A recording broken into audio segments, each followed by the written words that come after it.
আশা করি সবাই অন্নপূর্ণা, অন্নপূর্ণা বাদ দিয়ে কিছু নেই। আচ্ছা, অন্নপূর্ণা যোজনাতে যারা সিটিজেন পোর্টাল থেকে অনলাইনে ফর্ম ফিল আপ করেছে এমন সংখ্যা আমার ব্লকে মোটামুটি 44,500 গোটা ব্লকে। তার মধ্যে গত 1 তারিখে, আজ কত তারিখ 7, তাহলে গত 1 তারিখে যে লিস্টটা স্যাংশন লিস্ট বা যাদের টাকা ঢুকেছে বলছে, আমি এখনো জানি না পুরোটা সবাই পেয়েছে কিনা, সবাই তো এসে আমাকে বলতে পারেনি। তাহলে যারা টাকা ঢুকেছে তারা সংখ্যাটা 35,000 মতো, যাদের টাকা ঢোকেনি তার সংখ্যা প্রায় 9 থেকে 9,500। সেই সংখ্যাটা 1 তারিখে আমরা বুঝতে পারিনি যে কত টাকা ঢোকেনি, 2 তারিখে বুঝতে পারিনি, 3 তারিখে আমাদের কাছে একটা লগ ইন দেওয়া হয় ভিডিও দেখে, দায়িত্ব নিয়ে ওই কারণে বলছি। 3 তারিখের পরে 4 তারিখে লগ ইনটা আমরা খুলতে পারি। 4 তারিখে লগ ইন খুলে আমরা দেখতে পাই যে আমাদের মোটামুটি 9,000 থেকে সামথিং কিছু আছে যাদের টাকা ঢোকেনি। তাদের প্রথমে ছিল রিজেক্টেড লিস্ট, পরে লিস্টটা চেঞ্জ হয়ে হয় আন্ডার এনকোয়ারি। ঠিক আছে, আন্ডার এনকোয়ারি যে লিস্টটা আছে সেইটা 2 রকম ভাবে আমরা এনকোয়ারি করার চেষ্টা করছি। এক হচ্ছে সেখানে নাম্বার দেওয়া আছে, ফোন নাম্বার। 2 নম্বর হচ্ছে ফর্মটা যেটা আছে সেই ফর্মটা আমরা চেক করার চেষ্টা করছি। ফর্ম চেক করে ফর্মের মধ্যে সব যা যা ফিল আপ করেছেন সেটা আমরা সব কিছু ঠিকঠাক পাচ্ছি। আমরা এনকোয়ারি শুরু করছি, আজকে আমরা প্রসেস করব, কাল থেকে শুরু করব। আশা করি আপনারা কাল থেকে 2-5 জন 10 জন 20 জন করে ওই মোবাইলে যে আপনাদের আসছে সেখানে দেখতে পাবেন আন্ডার এনকোয়ারিটা, এনকোয়ারি ডান বা এরকম কিছু একটা দেখাবে। ঠিক আছে, সেটা কাল থেকে দেখাবে, কারো কারো আজ থেকেও দেখাতে পারে, বাট বেশিরভাগ কাল থেকে দেখাবে। আজকে আমরা সার্ভে করবো না, শুনে নিন পুরোটা তারপরে বলবেন। আপনারা যে ফর্ম ফিল আপ করেছেন সেটা আগে আমরা দেখবো, আপনারা যে ফর্ম ফিল আপ করেছেন সেটা আগে আমরা দেখবো। আগে থেকে যতটা সময় আমাদের লেভেল থেকে চেষ্টা করবো, যেখানে দেখবো কোনো ভুল আছে, কোনো ইনকমপ্লিট ফর্ম আছে, কিছু আছে, সেক্ষেত্রে আমরা চেষ্টা করবো ফোন করানো। ওই নাম্বারে যদি আমাদের কাছে 2টো জিনিসই আছে, মহিলার নাম আর ফোন নাম্বার।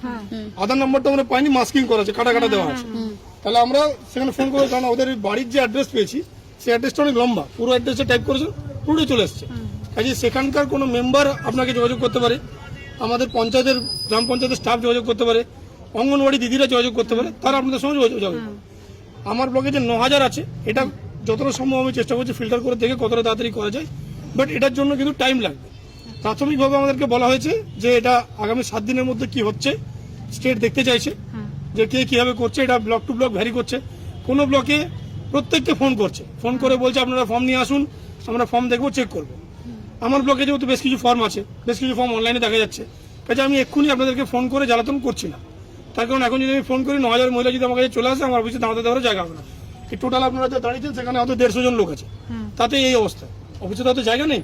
প্রথমে আমরা আমাদের লেভেলে স্ক্রিনিং করে দেখছি, আমাদের অফিসার দিয়ে ফুল টিম নামিয়ে, তারপরে যদি প্রয়োজন পড়ে আমরা কিছু লোককে ফোন করব, কিছু জনের বাড়িতে লোকও পাঠাবো। কারণ যে ক্রাইটেরিয়া বলা হয়েছিল তাতে বলা হয়েছিল যে ছোট ছোট কথা জিনিস ছিল, আপনাদের বয়স 25 থেকে 60 হবে, আপনারা কোনো সরকারি চাকরি করে এমন কোনো মহিলা পাবে না, ইনকাম ট্যাক্স দেয় এমন কোনো মহিলা পাবে না, আর ভোটার লিস্টে নাম বাদে তারা কেউ পাবে না। শুনে নিন না, বলছি তো তাহলে এই বাদ দিয়ে কোনো ক্রাইটেরিয়া আমাদের কাছে ছিল না। কিন্তু পরে কিছু মানুষের ধারণা হয়েছে যে বাড়িতে কেউ চাকরি করার টিক মারলে সে পায়নি, কিন্তু এটা পুরোটা সত্যি আমার মনে হচ্ছে নয়। তার কারণ আমি আজ সকালেই লগ ইনে খুলে যেটুকু দেখলাম, সকালে ডিএম স্যারের মিটিং হলো, তাতে কিছু ফর্ম আছে যাদের বাড়িতে চাকরিও নেই, যাদের ইনকাম ট্যাক্সও নেই, যাদের কোনো অসুবিধা নেই, কিন্তু তারা বাদ চলে গেছে। এবার শুনুন কেন বাদ চলে গেছে, সেই কারণটা কিন্তু আমাদের কাছে আসেনি, কোনোভাবে বাদ গেছে, টেকনিক্যাল কোনো প্রবলেম হচ্ছে, কিছু হচ্ছে, সেটা কাছে আসেনি। কিছু চাকরি করা, কিছু বাড়িতে চাকরি আছে, হাজবেন্ড বা বাবা চাকরি করে, আগে শুনুন, কিছু বাড়িতে এমন আছে মহিলা যে হাজবেন্ড বা বাবা চাকরি করেন, তারা পেয়েছে। কিছু জায়গাতে আছে যে ভুল করে ফর্ম ঠিক করেছেন, তারা পাননি, কিছু ফর্মে ভুলও আছে। আবার কিছু মহিলা এমন ফর্ম ফিল আপ করেছেন যেখানে লিখেছেন আমি লক্ষ্মী, আপনি লক্ষ্মী ভান্ডার পান, লিখেছেন ইয়েস, লিখেছেন অন্নপূর্ণা ভান্ডার চান, লিখেছেন নো, মানে ওইটা টিক মারতে ভুলে গেছে, ওই টিকটা মারতে অনেকে ভুলে গেছে। সেইগুলোর জন্য আমরা এডিট অপশন রাজ্য থেকে চেয়েছি, যে যদি এডিট অপশন আমাদের এখন পর্যন্ত এডিট অপশন পাইনি, তাহলে এখন আমরা যতটা সম্ভব ফর্ম চেক করে আমরা চেষ্টা করছি কতটা করা যায়। এর পরবর্তীকালে আমরা কিছু মহিলা দিদিমণিকে আমাদের দিদিরা ফোন করবে, কিছু ক্ষেত্রে অঙ্গনওয়াড়ি দিদিমণি যাবেন, কিছু ক্ষেত্রে আমাদের ব্লকের স্টাফ, পঞ্চায়েতের স্টাফ যাবে, সেই জন্য ওয়েট করুন। আর এমন ভাবার কোনো কারণ নেই যে আমার বাদ গেছে কারণ এটা, আপনিও তো ভাবছেন এটা কারণ, কিন্তু সেটা যে কারণ সেটা আমরাও জানি না, বুঝে গেল।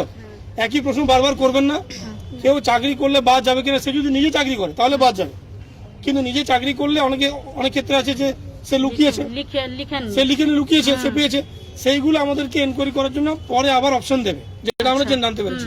এমনও হতে পারে মাননীয় মুখ্যমন্ত্রী যেটা বলেছেন মিটিং এ বা আমাদের এতে প্রেসে, যে যত লোক যত মহিলা এই সুবিধাটা পাচ্ছেন তাদের প্রত্যেকের লিস্টে একটা পাবলিকের কাছে কোনো পোর্টাল থাকবে, সেখানে সম্ভবত দেওয়া হতে পারে।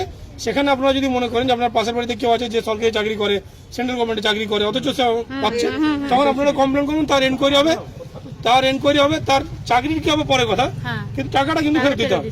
আর চাকরি তো একটা কালো দাগ লাগবে, তো কারো যদি এত দুঃসাহস হয় সে করতেই পারে, এটা অভ্যাসে যদি কারো থাকে সে করতে পারে, কিন্তু এগুলো পরবর্তীকালে।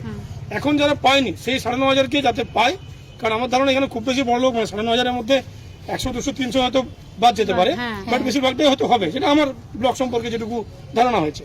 কাজে এটা নিয়ে আপনারা চিন্তা করবেন না। আপনাদের মোবাইলে যদি পোর্টালে এটা আপলোড করেছে, যেহেতু আপনারা প্রথমে ছিল রিজেক্টেড লিস্টে ছিল, সেটা দেখাচ্ছিল, তারপর আপনারা এসছেন এখন আন্ডার এনকোয়ারি, এরপর এনকোয়ারি ওকে হলে কি হবে সেটা আমি এখন জানি না, কিছু একটা হয়তো হতে পারে, যেটা আপনারা দেখতে হবে।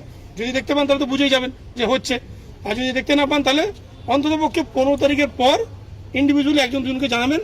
আমার মনে হয় না যে ভিড় করে আসার দরকার আছে, কারণ যেটা হবে সবার জন্য হবে, এমন নয় কি বাদ আছে। আর সব থেকে যে বড় কথা, কি কারণে বাদ গেছে, সত্যি কথা কি কারণে বাদ গেছে সরি, সেটা আমি বা আমরা কেউ জানি না। আমার সামনে 50 সরকারি সাহেব দাঁড়িয়ে আছেন, বাকি যারা আপনি জিজ্ঞেস করতে পারেন যাকে, লোকজন বলতে পারে অনেক কিছু, যে আমি এই কারণে গেছে ওই কারণে গেছে, কিন্তু কি কারণে বাদ গেছে তার কোনো ডাইরেক্ট কোনো পার্টিকুলার কোনো জিনিস এই কারণেই বাদ যাবে, তার 4টে যে ক্রাইটেরিয়া ছিল, যেটা লিখিত অর্ডার ছিল, সেই 4টে ক্রাইটেরিয়া এখনো আছে। পরবর্তীকালে সরকার কি সিদ্ধান্ত নেবে না নেবেন সেটা মাননীয় হয়তো আমাদের যারা দেখছেন ওপরে তারা বলতে পারবেন, বাট আপনাদের এটা চিন্তা করার কোনো কারণ নেই যে আপনাকে বেছে বাদ দেওয়া হয়েছে, কারণ এখানে বাছার কোনো option block office, SD office, DM অফিসে ছিল না, ঠিক আছে। কাজে ওই জন্য আপনাদের চিন্তা নেই। আর এই যেটা আপনারা প্রশ্ন এসছেন, স্যার আমারটা কী হবে, স্যার আমারটা কী হবে, কারোরটা কী হবে সেটা কাউকে জানার এখন আমাকে বলতে আমি বলতে পারবো না। এখন কারোরটাই কিছু হবে না, যেটা হবে সেটা হচ্ছে আমাদেরকে আমাদের কাজটা করতে দিন, আমরা আমাদের কাজটা করি, আমাদেরকে 7টা দিন সময় দিন, তাতে যদি সলভ না হয় তখন বলবেন, কিন্তু টাকা আপনারা 7 দিন পরই পাবেন এটা আমি বলতে পারবো না। যেটুকু রাজ্যের মডিউল দেখছি